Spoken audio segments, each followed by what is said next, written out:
Shalom, dear friends. This is a gentle reminder that you still have time before Shabbat to go buy some chocolates or a bouquet of flowers to present to your honey. Why should you do that, you ask? Because this Shabbat is Tu B'Av, the 15th of the month of Av, which according to the Talmud was one of the most joyous days in the Jewish calendar. It is indeed the ancient Jewish equivalent or precursor, if you will, for Valentine's Day.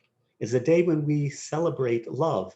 On that day, on the 15th of Av, on Tu B'Av, all of the eligible young women and men would go to the outskirts of Jerusalem, out into the fields and into the vineyards, and they would engage in matchmaking.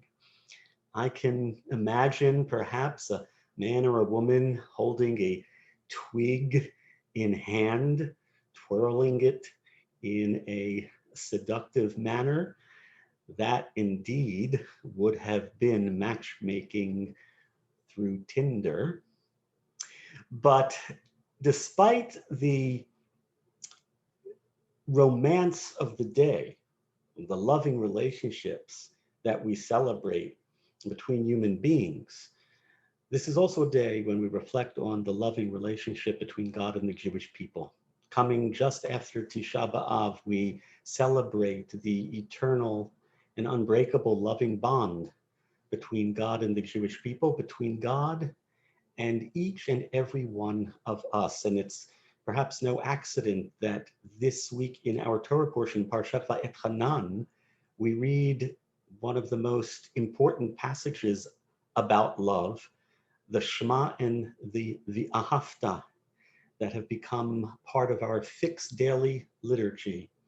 Ve'ahavta Adonai Elohecha, you shall love the Lord your God with all your heart, with all your soul, with all your might. And as you know, that paragraph continues, V'hayu hadavarim ha'ele asher anochi metzavecha hayom al levavecha, and these words which I command you this day shall be upon your heart.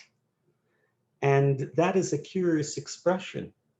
Readers of the Torah in many generations wondered, why is it that the words are al levavecha, on your heart? Wouldn't it make more sense for the Torah to have said that these words should be in your heart, that they should be a part of you?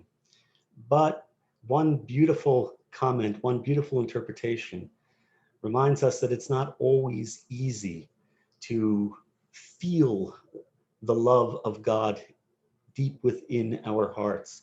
And we learn Torah and we live a Jewish life, and all of these teachings and all of these words are there on top of our hearts.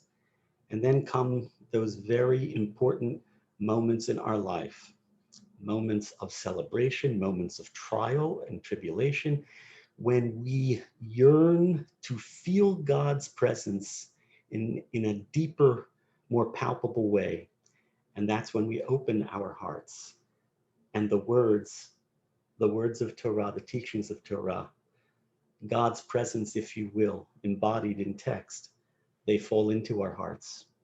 And those words, those teachings give us strength and courage and inspiration and comfort.